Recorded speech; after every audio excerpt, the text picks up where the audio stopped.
É isso aí. Agora, espiritualmente, é isso que consta ali, né? Que foi dito agora há pouco. Alguém mais quer arriscar uma opinião sobre por que o bebê chora?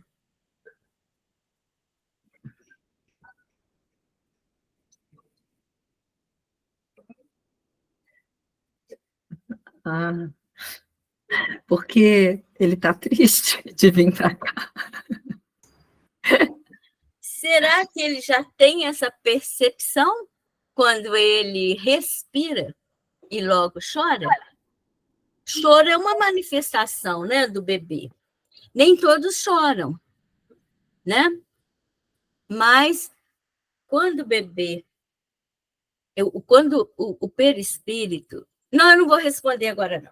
Vamos ler mais um pouquinho. Vamos deixar os espíritos nos induzirem à resposta. A gente está com essa... Como é que é? Como é que o Heraldo fala? Barulho de carroça. Com esse barulho de carroça.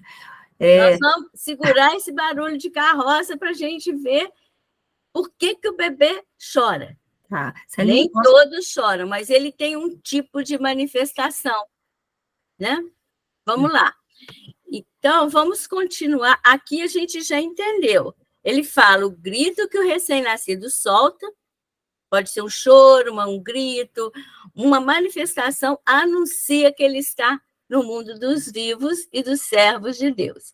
Ele abre o pulmão, sente dor, tudo isso. Eu nunca vi uma evidência científica, mas pode ser que tenha, eu não conheço essa parte. Mas vamos ver a questão, analisar a questão do fenômeno, de como acontece a chegada do espírito. Vamos lá.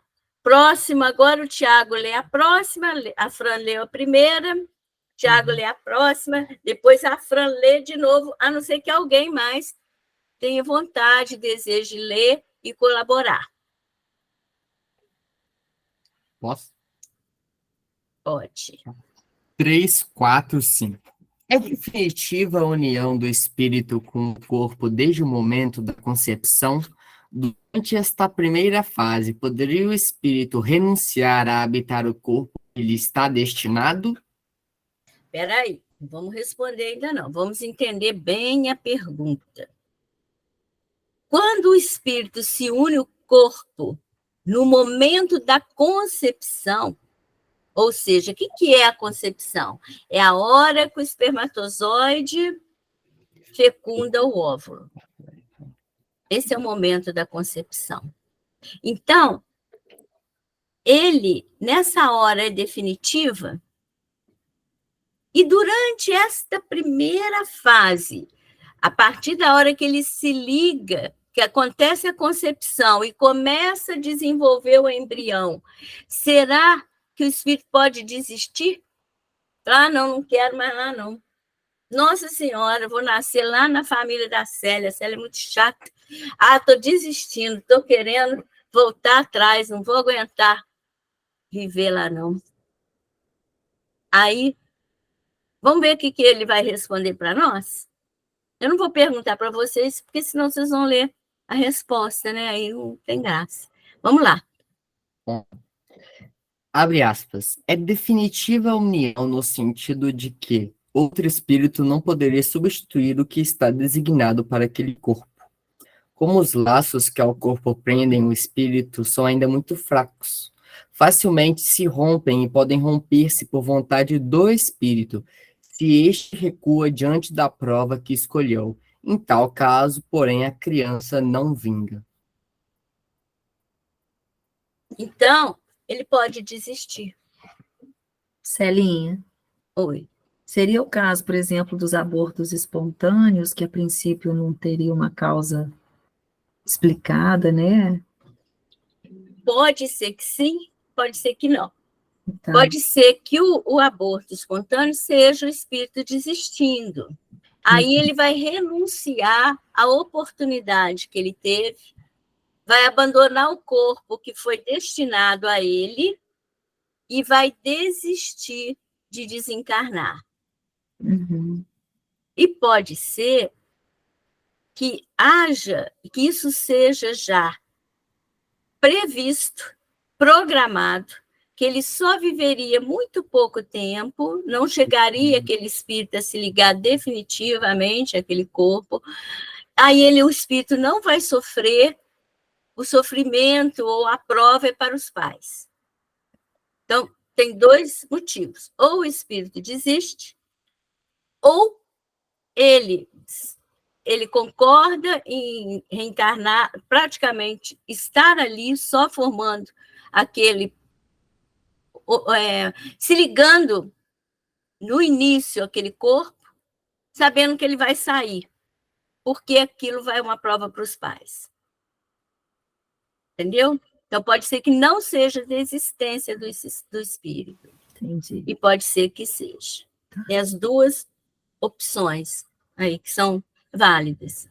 Entendeu? Uhum, obrigada. Agora, a Gláucia queria perguntar. Ou responder, não sei. Não, eu quero perguntar. E nessa possibilidade de ter o aborto, não tem a substituição de um espírito querer vir no lugar do outro? Ah, essa pergunta é muito boa. Eu acho que ela vai vir mais um pouquinho aqui para frente. Vamos esperar? Se ela não vier, eu respondo. Tá bom. Mas se o Kardec responder, a resposta vai ser melhor, bem melhor, né? Ou se os espíritos... Kardec, não. Os espíritos que responderam ao Kardec, ela quer saber se o espírito desistir, se não pode vir outro espírito para aquele corpo, para o mesmo corpo. Ele fala ali, ó, olha, presta atenção já no início dessa resposta. É definitiva a união do espírito desde o momento da concepção, no sentido de que outro espírito não poderia substituir o que está designado para aquele corpo. Então, o que a gente conclui? Fala, Gláucia, o que a gente conclui? Não. Que não. Que não. Viu? Até, em Celinha, só para a gente, assim, ir pensando junto, até porque a gente já estudou que, dependendo da programação daquele espírito que viria, até a condição, vamos dizer assim, a matriz perispiritual dele já moldaria algumas questões que, dentro daquele corpo, teriam a ver com comprometimentos ou não daquele espírito, né? Por exemplo, alguma questão de saúde, né? Alguma questão ligada, por exemplo, se foi uma pessoa que abusou de um determinado vício, pode, né, aquele espírito vir comprometido, às vezes, alguma função dentro daquele órgão que foi prejudicado. Então, eu acho que seria muito difícil encaixar alguém certinho que tivesse que passar por essas mesmas condições, né? Além disso, o corpo é moldado, faz parte da moldagem do corpo o perispírito do espírito. Aí não faz isso, não tem condição de outro perispírito entrar ali naquele contexto, falando da questão física. E, além disso, a questão espiritual mesmo, que você está dizendo. Já tem um planejamento todo para que foi feito aquele corpo, por que aquela família, e aí outro não se encaixaria naquela mesma, exatamente naquela condição. O Léo quer falar também. A Gláucia ainda tem mais alguma coisa? Só um minutinho, Léo. Não, Celinha, por enquanto não, vou esperar. Não me pergunta muito não, que eu vou engasgar aqui. Vamos lá, Léo. Celinha, é só uma dúvida que ficou aqui, porque existem as reencarnações compulsórias, né? E diante ao preceito de uma reencarnação compulsória, como que se faz? Porque eu não consegui compreender, uma vez que, para o avanço do próprio espírito, ele é direcionado à reencarnação, não havendo nenhum planejamento reencarnatório, como se faz a negação dele a essa ação, sendo que são os espíritos superiores que engendraram essa ação? Eu não consegui compreender dentro deste conceito. Então, vamos raciocinar. nós temos as reencarnações compulsórias, que o espírito é movido a reencarnar. Então, há toda uma atração magnética para que ele se vincule àquele corpo. Mas há uma questão que chama livre-arbítrio. E mesmo com o livre-arbítrio parcialmente tolhido, muitas vezes o espírito acaba se rebelando e se recusando definitivamente àquela reencarnação. Ele pode se recusar no útero e ele pode se recusar depois, durante a vida, e atentar contra a própria vida. Então, existem muitos espíritos em reencarnações compulsórias que desistem e destroem o próprio corpo. Então, o espírito começa num processo de magnetização tão negativa que ele começa a tentar destruir o próprio corpo, mesmo sendo a ação, porque tem limite também a ação dos espíritos superiores, eles provocam, eles induzem a reencarnação compulsória, mas eles não podem desrespeitar definitivamente o livre-arbítrio. Não sei se eu te respondi. Não, está compreendido sim, Celinha. A pergunta até vai além, porque tem um desenho da Disney, chama Soul. Não sei se vocês viram. Esse desenho trata basicamente disso, né? É uma alminha, no caso, retrata o desenho, que ela já estava há anos para reencarnar e a negação dela devido ao medo que ela tinha da vida. Então, eu achei muito interessante associar essas informações, né? Muito mais de acordo com o que o desenho colocou, achei fantástico, realmente, e compreensível pelo que você falou, né? Devido à negação mesmo. Muito legal. Obrigado, Celinha. A Conceição também levantou a mão. Ô, gente, vocês não começam a me apertar, não, que depois não sei responder. Eu vou pedir a Cida Schmidt para responder. Ô, Célia, como ele disse que tem algumas dúvidas sobre a reencarnação compulsória, aí a gente tem que levar em conta também, porque ninguém vai ficar eternamente no mundo espiritual, né? E com isso, às vezes, ele perde a oportunidade de reencarnar no grupo familiar, que ele vai se negando, chega uma hora e que ele, às vezes, reencarna numa família que ele não conhece. É muito disso que a gente vê, que família, às vezes, tem um filho que não parece que não faz parte da família, não tem aquele entendimento, porque foi a última oportunidade que ele teve para reencarnar, porque não dá para fugir sempre. A lei de Deus é lei de justiça e amor, né?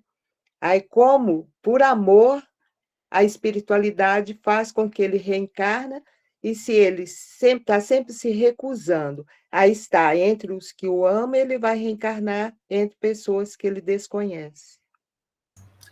Dentro da lei de causa e efeito, toda vez que a gente posterga, adia, recusa, se rebela contra a lei divina e contra as oportunidades que nós temos de evolução, de recomposição do nosso caminho, a vida, a situação vai ficando mais difícil, né? Nós vamos juntando dívidas, né? E a nossa situação de endividamento vai se agravando, e lógico que as provas, a provação, a reabilitação, a expiação vai ficando mais difícil.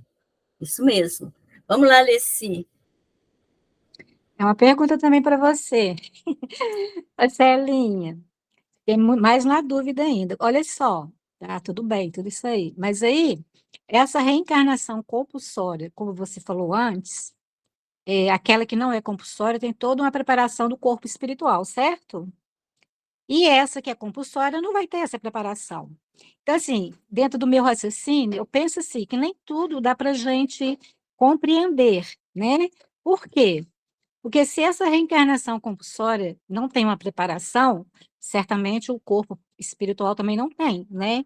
Então, assim, mas eu penso que a espiritualidade, elas sabem, né, a condição do espírito, né? E a gente não sabe como que se dá, mas esse processo também é feito, né, desse corpo, né, do perispírito, né? Porque ser compulsória não teve uma preparação, certo? Igual você falou antes, que o outro sempre tem, não é isso? Não sei se Não, eu não é soube, bem não sei isso, se, não. não sei se eu entendo, se eu soube dizer o que eu estou querendo Vamos, perguntar. vamos por parte. Primeiro, a reencarnação compulsória é aquela que não é escolhida pelo espírito que vai reencarnar. Ele está tão embrutecido, ele está tão doente, espiritualmente falando, e ele já não tem mais condições de permanecer no plano espiritual, até porque ele precisa fazer a recomposição fluídica, que também é necessária na matéria, que a espiritualidade induz esse espírito a reencarnar. Isso é a reencarnação compulsória. Mas não quer dizer que não há um planejamento. Há, sim. Não sei se ficou claro. Ficou bem claro. Celinha, Fala, Léo. se você me permite, enquanto a gente estava conversando aqui, eu pesquisei na internet. Se vocês quiserem que eu leia, tem algumas informações que eu achei muito interessante. Só fala para nós a fonte, por favor. Tá, aqui é o Consolador mesmo, tá bom? Então, tá ótimo. Pode ler, sim. É bom que vai enriquecendo. Isso. Aqui está dizendo que na questão 262 de O Livro dos Espíritos, Allan Kardec diz que Deus não pode impor certa existência ao espírito quando esse, pela sua inferioridade ou má vontade, não se mostra apto a compreender o que lhe seria mais útil, e quando vê que tal existência servirá para a purificação e o progresso do espírito, ao mesmo tempo em que lhe sirva de expiação. Outra coisa que eu achei interessante também é que no item 8 do capítulo 5 do Evangelho segundo o Espiritismo, Allan Kardec diz que as tribulações podem ser impostas a espíritos endurecidos ou extremamente ignorantes, para levá-los a fazer uma escolha com conhecimento de causa. Uma coisa que eu também achei interessante aqui, já é o Manuel Filomeno de Miranda, no livro Nas Fronteiras da Loucura, ele diz que quando não funcionem os estímulos para o progresso e o espírito deseja postergá-lo, imposições da própria lei julguem-no ao processo de crescimento, mediante as expiações lenificadoras que o depurem, cooperando para a eliminação das sedimentadas mazelas que o martirizam. Então, e aqui vem, ele tem 8 referências bibliográficas. Então, eu acho que diante as referências, eu creio que na reencarnação compulsória, eu creio que seja mais difícil esse desenlace, né? Pelo que eu estou entendendo aqui.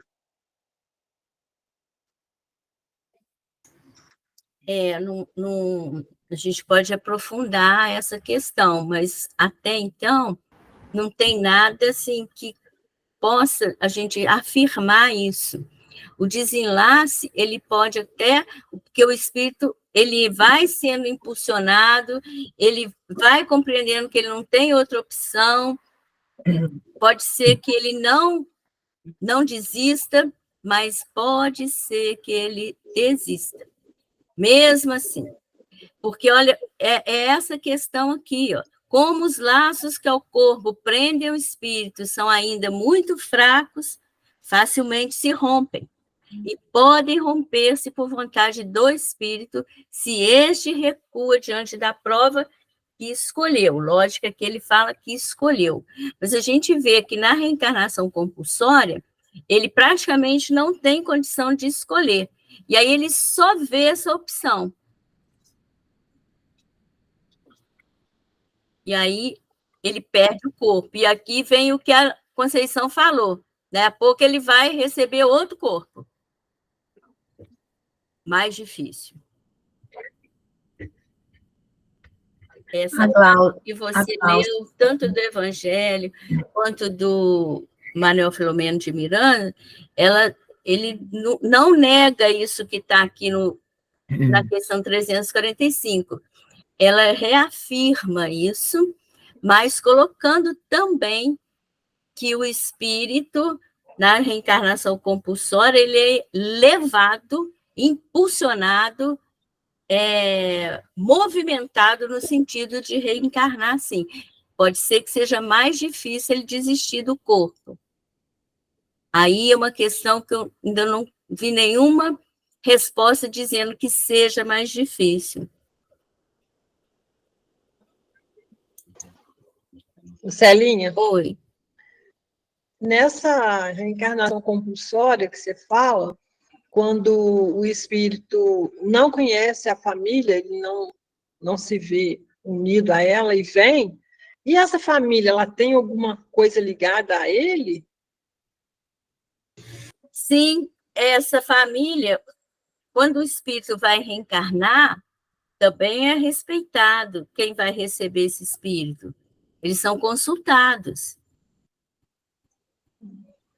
Eles aceitam esse espírito. Às vezes com dificuldade de aceitação, mas aceitam. É o caso lá Mas não é, do não é nenhum resgate, né? que eles não... Aí Fala. não seria nenhum resgate dessa família, não. Seria somente para aceitar o espírito. Não, geralmente a sabedoria aí é muito grande. Geralmente tem, ou são espíritos muito evoluídos nessa família, que aceitam por amor, aí eles são missionários, mas na maioria das vezes tem vínculo. O espírito caiu, errou, tudo também, porque em determinadas etapas esteve ligado a alguém dessa família, ou são famílias novas, mas que tiveram situações com outros espíritos que levaram levaram a comportamentos semelhantes a desse espírito que vem. Não sei se eu me expliquei. Não, O fato não é a entendi pessoa, é o fato. Aconteceram fatos no passado ligados a essa família, às vezes em relação a um espírito que já evoluiu, esse espírito nem vem mais, mas vem um que teria o comportamento dele se ele não tivesse evoluído. Deu para entender? Entendi. Pode ser Nem afinidade, né? Peraí, às vezes a família está só acolhendo, né? Por amor, né? E não somente por resgate, mas pode haver também, né? Sim, Entendi. também por resgate. Resgate da família não quer dizer que seja ligado a esse espírito. Pode ser ligado à situação, ao fato. Entendeu? Essa questão da situação pode ser afinidade, então, igual você falou, né, Celinha? Espírito com afinidades faz com que aconteça a reencarnação compulsória. Pode ser isso também? Eu não entendi a sua pergunta. O que você quer dizer com esses espíritos com afinidade? Igual você falou, talvez essa família já tem questão no passado, né, que corresponde à mesma energia, vamos dizer assim, do espírito. Se é uma reencarnação compulsória, não teve uma programação, certo? Então, o que acontece? A espiritualidade pode fazer com que essa família, esse espírito que há necessidade de reencarnar, eles escolhem uma família que provavelmente tem alguma afinidade em questão junto a esse espírito, vamos dizer assim. Não sei, pode ser? Oleci, só é importante entender que na reencarnação compulsória há uma programação. Entendeu? Tem que entender essa questão. Toda reencarnação é programada pelo plano espiritual. Sempre há uma programação. Agora, a Gláucia e a Cecília.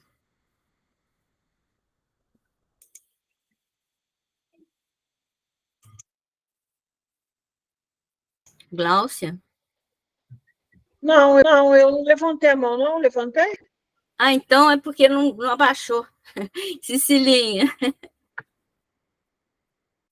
É só mesmo a respeito da compulsória, né? Que sempre tem uma programação. É a diferença da reencarnação compulsória para a reencarnação comum, normal, vamos dizer assim, é que na reencarnação normal, né, o espírito faz, junto com a equipe espiritual responsável por essa reencarnação, a programação da nova vida, né?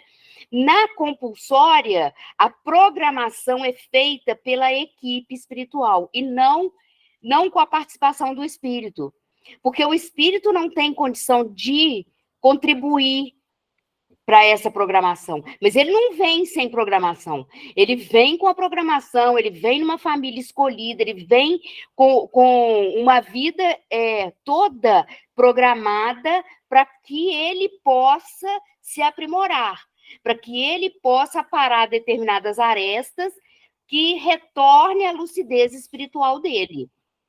Então, ele sempre é programado, né? A diferença é que quando ela é compulsória, que é assim, o espírito chegou na tábua da beirada e aí a equipe espiritual responsável pela evolução desse espírito, né, se reúne e, pela misericórdia divina, recebe a permissão para que encaminhe para uma reencarnação sem que o espírito esteja ciente ou consciente disso. É só. Eu posso falar rapidinho? Deixa. Eu acho que Leonardo pediu antes. Leonardo pediu. Vamos fazer na ordem direitinho, fica mais gostoso. Vamos lá, Léo. Celinha, a pergunta gerou muita polêmica, né? Me perdoa, mas eu retornei novamente e até já te encaminhei pelo WhatsApp a referência, tá? Do título do Consolador e tudo. E o título da informação chama Cassação do Livre-Arbítrio. E existe, dentro das referências bibliográficas, em torno de 9 informações sobre esse tema dentro da literatura espírita. E como na questão 345 existe a referente informação assim, facilmente se rompem e pode romper-se por vontade do espírito se te recua diante da prova que escolheu. Então, se um espírito escolhe a prova, creio que ele pode recuar diante essa escolha. Mas diante a reencarnação compulsória, eu acho que não existe mais essa consideração, né? Porque ele não pode, não detém mais o livre-arbítrio. Pelas informações que eu, reli novamente, eu acho que na reencarnação compulsória, creio não haver essa possibilidade, tá? Isso aqui eu até te mandei depois para você ler direitinho também, mas é o que eu interpretei. Vamos lá, a Fran e a Maria Reis em seguida. O que eu acho que houve talvez um pouquinho de dúvida ou de confusão é o que se quer dizer por programação. Que uma coisa é o que o espírito escolheu, que a início eu concordo com o Leonardo em relação assim, se ele escolheu, é porque não é uma coisa compulsória. Compulsório é obrigatório. Então, se ele escolheu, é porque ele falou, vou fazer isso. Depois ele desistiu, deu para trás, né? Aí, que é o caso que está escrito aqui.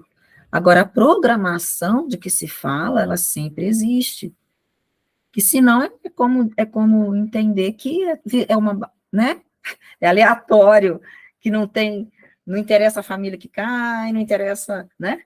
Não tem programação, é como se fosse uma Isso aí. confusão, né? Mas o tema eu acho que merece um estudo mais aprofundado, e eu gostaria de pedir ao Leonardo que formulasse essa questão para que a gente colocasse também para o Espiritismo Responde, que não aconteceu hoje. O que vocês acham? Porque aí o estudo vem trabalhando detalhadamente o tema. O que vocês acham? Topa, Léo?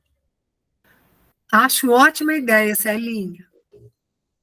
Você Topo faz sim, a pode pergunta, deixar. você coloca a pergunta no WhatsApp para nós, Léo? Coloco, Porque pode senão eu vou deixar, coloco sim. esquecer. E vamos ouvir a Maria.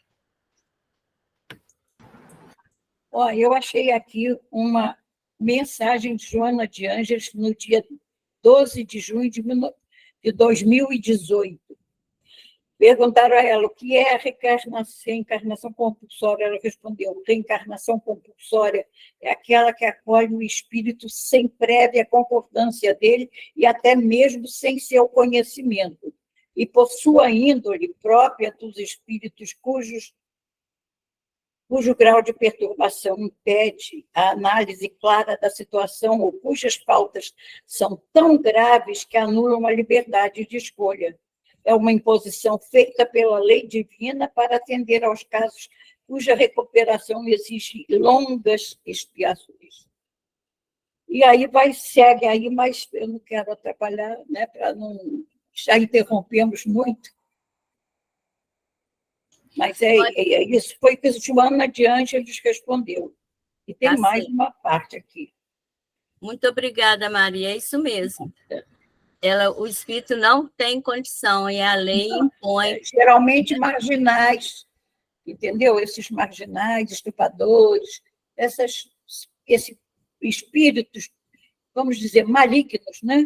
Que já estão dominados pelo mal em vida, esses que são mais levados, maior número deles são levados ali em casa. Isso. Aí faz sentido o que o Léo colocou, né? E aí é importante que seja aprofundada essa questão mesmo num estudo específico, né? Muito bom. Vamos, então, prosseguir? Podemos? E ficamos com esse barulho de carroça para o Espiritismo Responde, né? Que é bom a gente pesquisar mesmo, porque é um assunto importante, né? Que faz o espírito... Vamos lá, Fran. Que faz o espírito se o agora vai dar mais barulho de carroça ainda, olha isso. Que faz o espírito se o corpo que ele escolheu morre antes de se verificar o nascimento? Escolhe outro. Qual é a utilidade dessas mortes prematuras?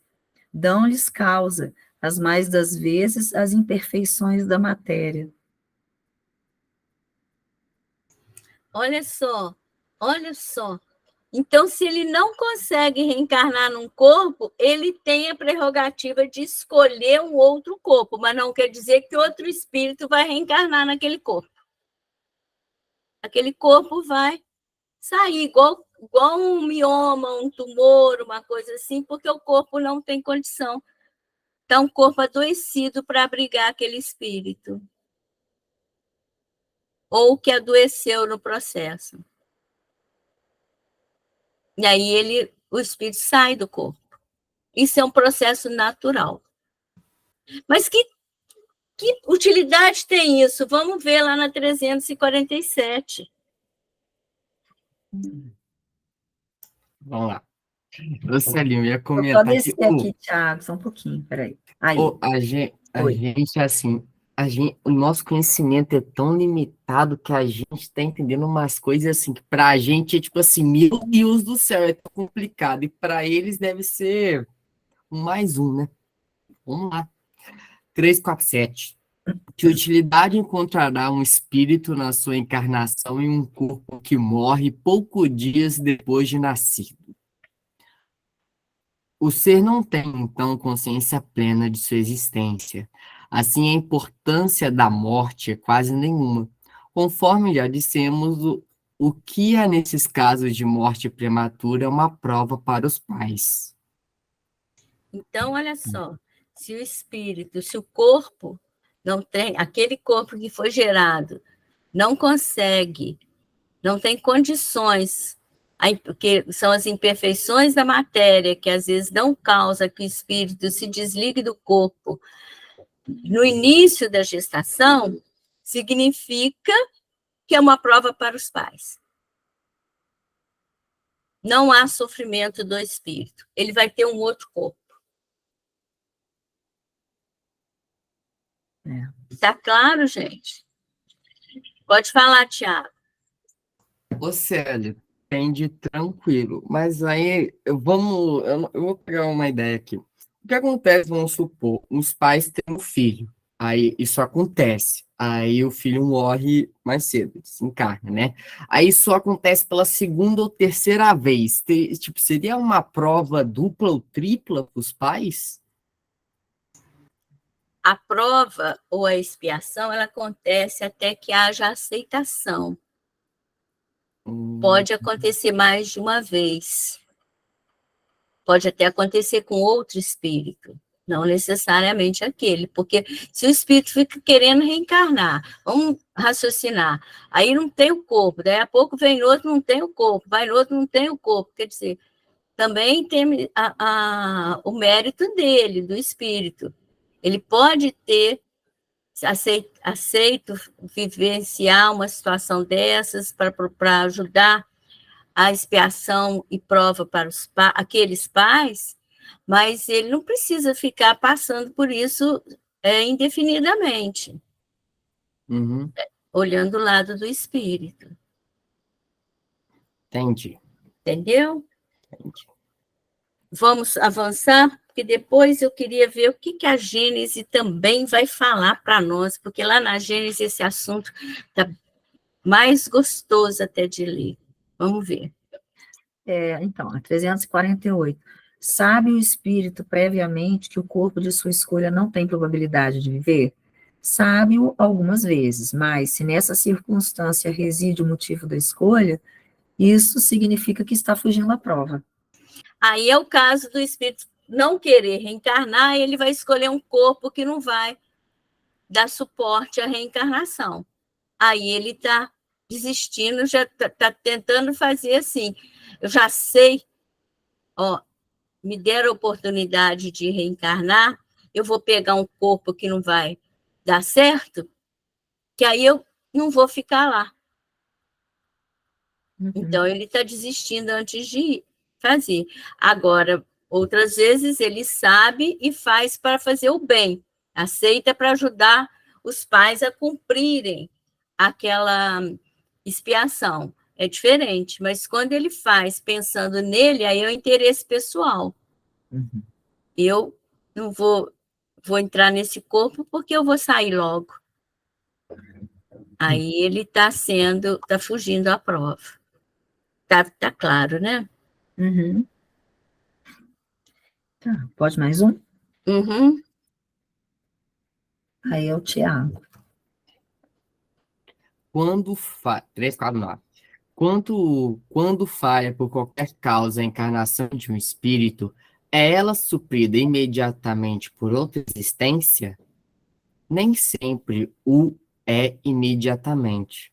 Faz-se mister dar ao espírito tempo para proceder à nova escolha, a menos que a reencarnação imediata corresponda à anterior determinação.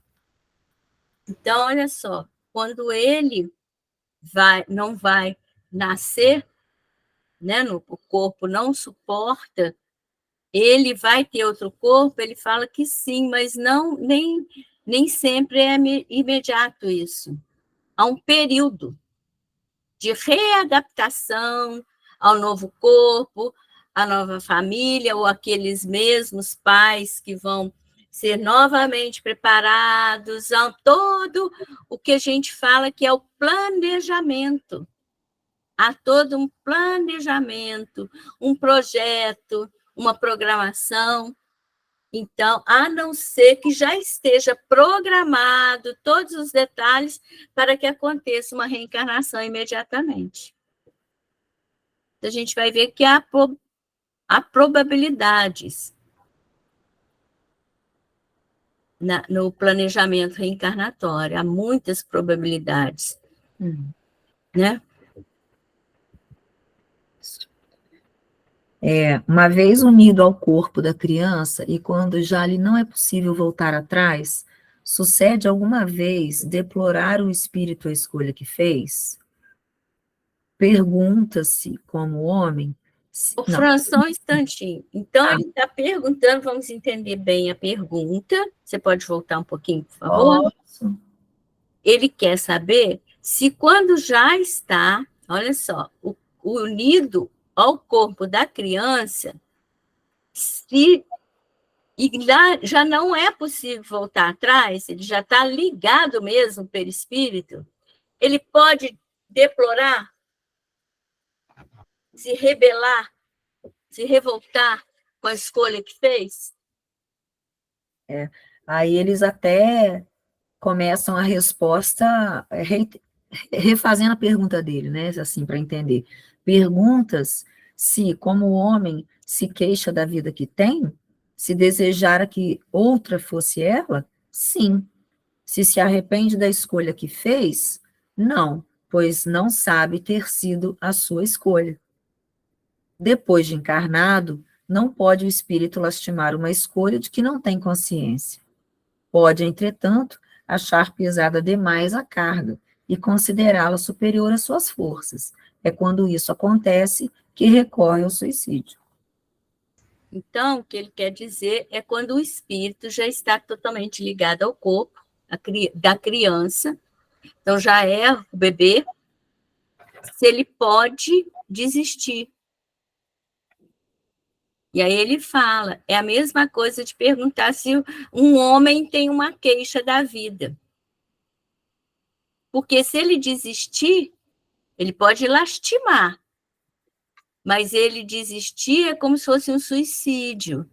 E como ele vai lastimar uma escolha porque ele já não lembra mais.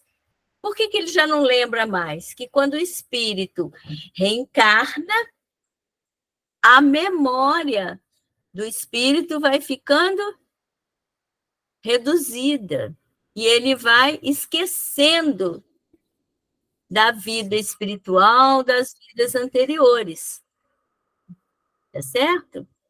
Então, desculpa, perdão. Só um instantinho. Então, o que acontece? É o que ele fala, depois de encarnado, ele não vai poder lastimar uma escolha que ele não lembra. Se a gente olhar para nós mesmos, falar qual foi a minha escolha quando eu estava lá me preparando, programando, planejando a minha reencarnação, a gente não lembra. A gente pode ter indícios, mas não lembrança exata dessa escolha. Então, e quando a pessoa, o espírito reencarnado, o homem que eu digo é o ser humano, ele vai achar demais a carga e considerá-la superior às suas forças, pode querer desistir. E aí é o caso do suicídio. Pode falar. Rapidinho. Eu estava ouvindo essa semana, eu acho que foi o Divaldo Franco que estava falando, ou Jorge Elahá, agora eu não lembro direito, falando o seguinte, uma explicação que eu achei muito interessante, que diz que do mesmo jeito que quando a pessoa desencarna, ela aos pouquinhos, assim, vai começando a lembrar cada vez mais das memórias espirituais dela, né, quem ela é e tal, e reconhecer os parentes, familiares espirituais e tal, o inverso acontece a partir do momento da fecundação do óvulo. Fecundou, aí começa a apagar o véu da memória, ele vai apagando. Aí, à medida da gestação, que a gestação vai acontecendo, né? Aí vai apagando, ao contrário, até nascer, né? Exatamente, isso mesmo, perfeito.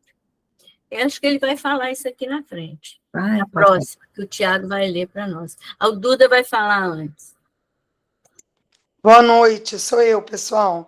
E por que algumas criaturas esse véu não acontece como acontece para mim, por exemplo, que não tenho essa recordação?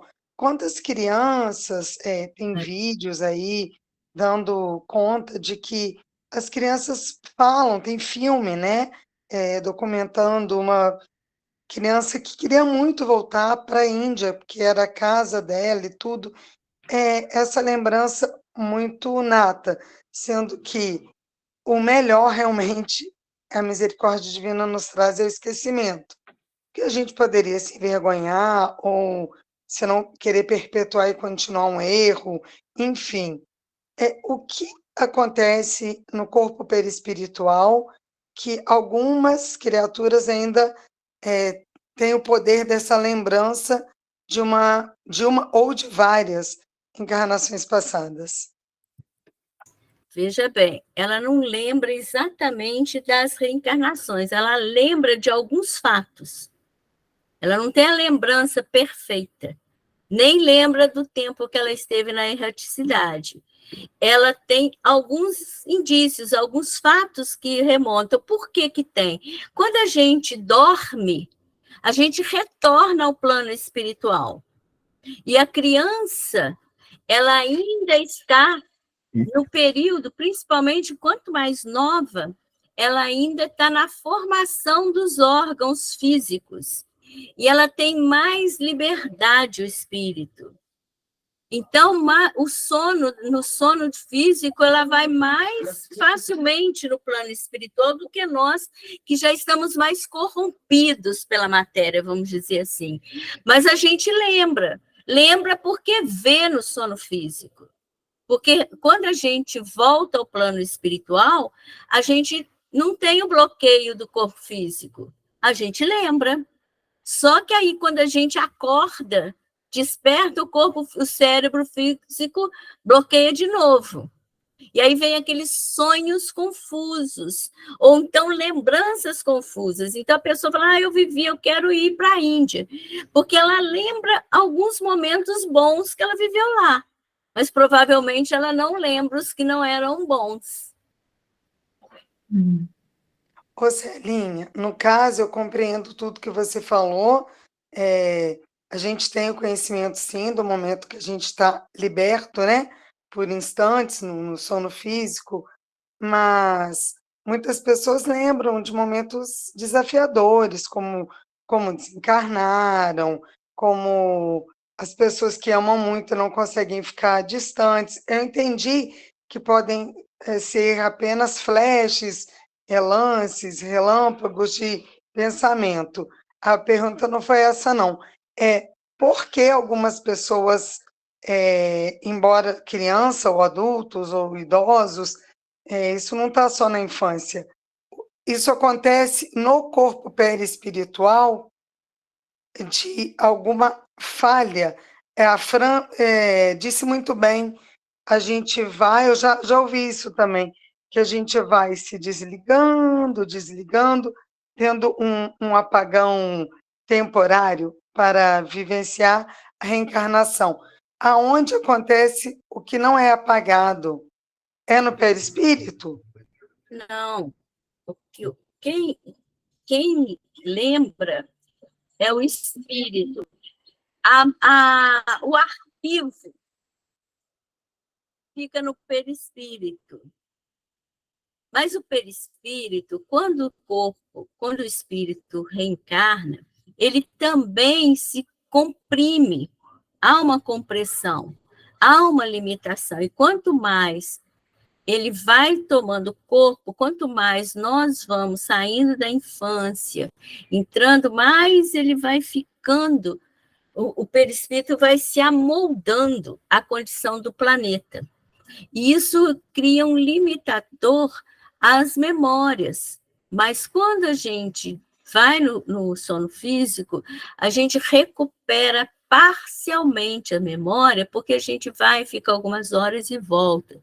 Não há aquela visão de tudo, análise de tudo, compreensão de tudo, mas a gente recupera algumas memórias e muitas vezes elas voltam com a gente quando a gente acorda, porque tem alguma utilidade. Quando não tem, a tendência é que a gente não traga essas memórias, porque tudo na lei divina na natureza tem que ser útil. Então, pode ser que lembremos de vidas anteriores, porque elas estão tendo utilidade, vão ter alguma utilidade. Mas quando não tem, pode ser uma ocupação de tempo desnecessária ou pode ser um sofrimento. Obrigada, Celinha. Agora o Léo quer falar. Eu queria, na verdade, só complementar algumas coisas, Celinha, da pergunta da nossa amiga. Vou falar isso, não gosto de me usar como experiência pessoal, mas isso aconteceu muito comigo. São duas coisas que a gente tem que analisar. Quando do passado eu me ocupo, ele se torna presente. Temos que lembrar da soberania da reencarnação e temos que lembrar do nosso livre-arbítrio, né? Quando eu comecei a me descobrir médium e percebi as minhas faculdades mediúnicas, por um instinto ou por ser um médium que não aceitava quem era, não aceitava as minhas capacidades, eu tentei descobrir o porquê de muitas causas atuais das minhas aflições. E dentre as minhas capacidades mediúnicas, eu tive algum vislumbre de algumas vidas passadas. Então, muitas vezes, pela instabilidade da atual encarnação, por não conseguir se concentrar na encarnação presente, se faz essa máxima que está no Livro dos Espíritos. Quando do passado eu me ocupo, ele se torna presente.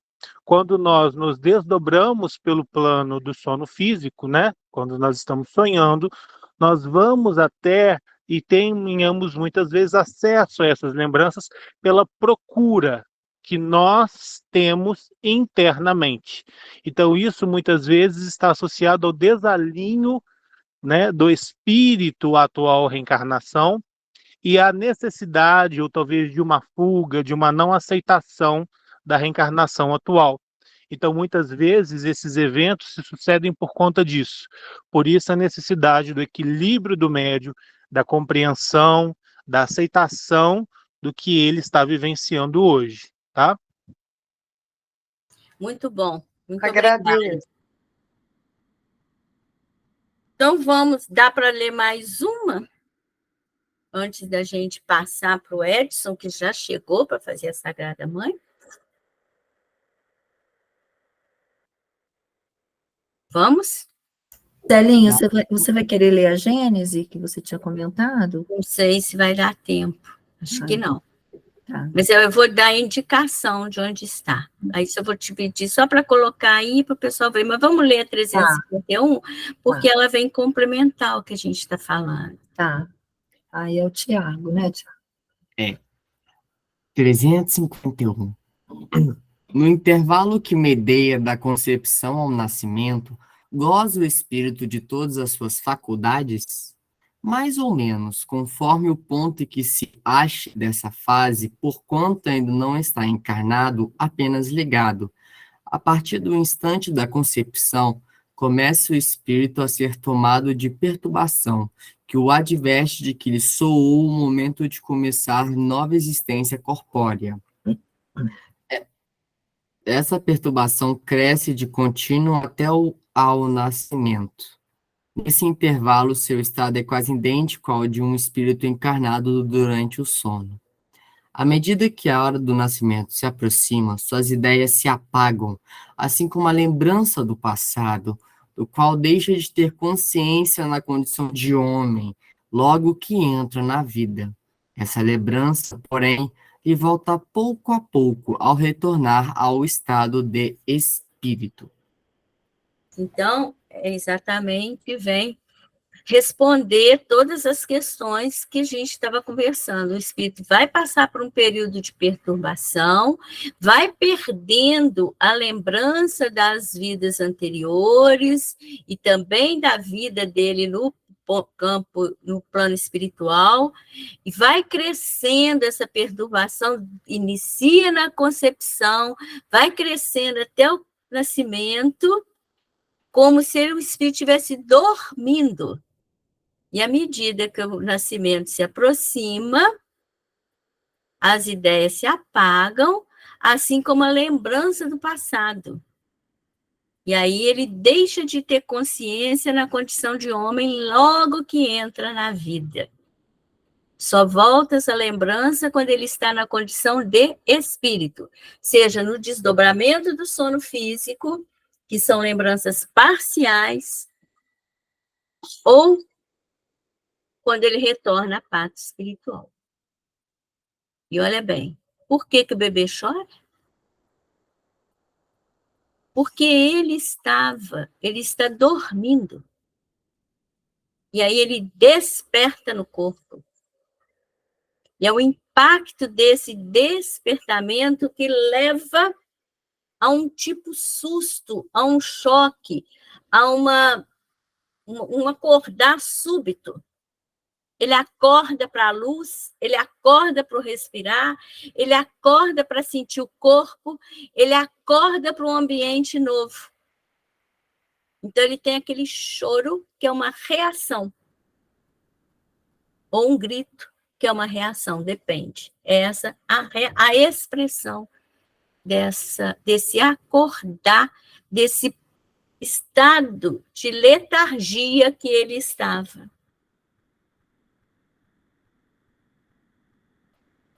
Não, ele não chorou, mas ele deve ter tido algum tipo de manifestação, não, Duda? Ô, Celinha, ele não chorou, não. Falando sobre isso aí, na época eu até fiquei preocupada, depois fui pesquisar, e na hora os médicos até dão meio que uma palmadinha ali, que tem essa questão do pulmão, mas eu não sei por que alguns não choram também, se já estão mais preparados para esse momento, assim, não é um susto tão grande, eu não sei. Eu sei que na hora ele não chorou, não chorava, mas não era uma criança com nenhuma questão orgânica que não estava funcionando, né? Aí o médico dá lá aquela palmadinha, dá logo essa respirada e vai. Hoje eu estou aqui como Duda. Eu esqueci. Nada parecido. Mas ele está aqui do lado. Obrigada, Celinha. A questão não é a pergunta não é por que todos os bebês choram. A pergunta é por que os bebês choram. Sim. Alguns choram, outros não choram, mas é esse impacto da chegada mesmo, do despertamento, igual se a gente imaginar quando a gente está dormindo um sono profundo e desligado totalmente, na hora que subitamente a gente volta. A gente tem um impacto, cada um tem uma reação diferente. A maioria das crianças ainda tem a reação do grito ou do choro, por isso que ele se refere ali até a grito e não a choro, né? Não aqui nesse texto, mas que a gente leu antes. Ô, Fran, vamos deixar para a gente continuar semana que vem, mas eu vou te pedir, só para colocar o texto da Gênesis, para o pessoal ler em casa. Tá. Só para eles verem, dá? Dá. Para colocar o quê? Para compartilhar aqui? Aí, tá. Isso. Deixa eu aumentar aqui. Ó, o texto da Gênesis, no capítulo 11, ele vai falar, só vou ler o início, vai falar da encarnação dos espíritos. Então, queria que vocês lessem em casa, porque é importante esse texto, ele é muito bom. E ele vai ensinar qual a maneira que se opera a união do espírito com o corpo. Todos os elementos. Tá certo? E aí ele vai falar do perispírito, da natureza etérea. Puxa um pouquinho, faz favor. Vai explicar que o fluido perispirítico constitui o traço de união entre o espírito e a matéria. Vai dizer, olha, que enquanto o fluido perispirítico se acha unido ao corpo serve-lhe de veículo ao pensamento. Então, a gente precisa desse fluido para movimentar o pensamento. A vontade impulsiona, mas esse fluido, que é o perispírito, é que movimenta o pensamento. E depois ele vai falar, sim, quando o espírito tem que reencarnar, um laço fluídico, apareceu o capítulo aí no meio, não é mais do que uma expansão do seu perispírito. O liga ao germe, que o atrai por uma força irresistível, desde o momento da concepção. Então, ele é atraído por um efeito magnético fortíssimo, irresistível. À medida que o germe se desenvolve, o perispírito, o laço se encurta, sob a influência do princípio vital imaterial do germe, o perispírito que possui certas propriedades da matéria, certas, se une molécula a molécula ao corpo em formação, donde pode-se dizer que o espírito, por intermédio do seu perispírito, se enraiza de certa maneira nesse germe como uma planta na terra. Então, presta atenção, é molécula a molécula, é só isso que eu queria explicar, e quando a gente retorna, desencarna, é o contrário, tem que desprender molécula a molécula também. Então, é interessante ler esse texto. Eu já compartilhei lá no grupo. Obrigada, Fran. Para que a gente compreenda, e ele vai falar também dessa perturbação, vai explicar isso tudo, confirmando que no Livro dos Espíritos está um pouquinho mais reduzido, né? E aí nós ficamos com a questão das reencarnações compulsórias. Para o pinga-fogo, para o Espiritismo responde, não é?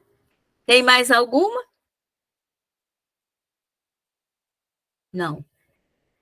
Ô, gente, muito obrigada pela colaboração, porque nós somos pegos de susto, que o Heraldo sentiu-se mal e estava com tudo preparado para hoje. Mas muito obrigada também pela ajuda de vocês. Eu acho que cada um ajudou um pouquinho e deu certo. Vamos, então, passar para a nossa segunda parte.